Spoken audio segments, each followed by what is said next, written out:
My name is Amanda-Greubel. I'm 32 years old, born and raised in Iowa.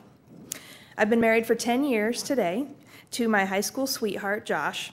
He's the high school band director in the same district where I am the Family Resource Center director. Until spring of 2010, Josh and I were both accustomed to working full-time jobs. During the 2009-2010 school year, the state of Iowa cut education funding mid-year, which forced our district to make some difficult choices.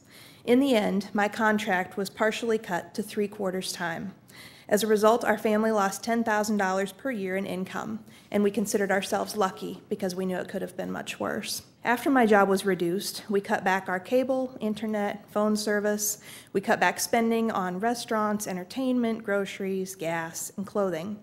In our new budget, every penny we make and every penny we spend is accounted for on paper. Honestly, it's exhausting to live this way, making every decision based on how it will affect your finances, and every little bit of money spent has to be carefully considered. All we ever wanted was a little bit of security. We never had dreams of great wealth. We chose careers that inspire us, knowing that we weren't going to make a lot of money at those careers.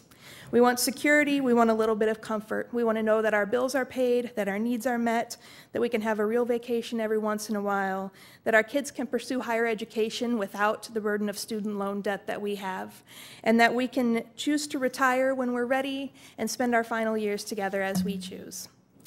When I think back to our adult lives, gentlemen mentioned the social contract, and it strikes me that we did everything we were always told to do to have the American dream. We finished high school, we went to college, we got married, we work hard, we pay our bills, we have no credit card debt. We waited to have children until we believed we were ready. We both got graduate degrees to be better at our jobs, make ourselves more marketable, and increase our worth as employees. We volunteer, we donate to help those in need, and we vote. We did everything that all the experts said we should do, and yet still we're struggling. And when you work that hard, and you still sometimes feel like you're scraping, it gets you really down really quick. I'm here today on behalf of the families I work with, the ones who have lost their jobs, their health insurance, their homes, and their hope for things to get better. If my family with 2 master's degrees is struggling, you can imagine how bad it is for other people. The past few years, our school district has seen our percentage of students on free and reduced lunch increase steadily.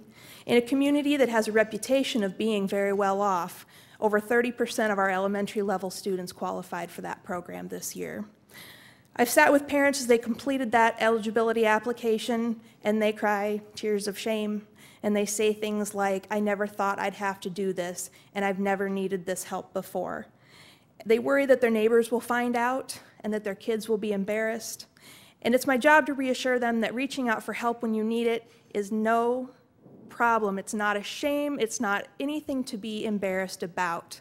But it's a mindset that they have, that they are responsible for supporting their families. When we turn on our TVs, our radios, or pick up our newspapers, we read about what's going on in our federal and state governments, and we start to believe that you don't care about us. We hear that corporate welfare continues and that CEOs get 6-figure bonuses at taxpayer expense, and we wonder who you're working for.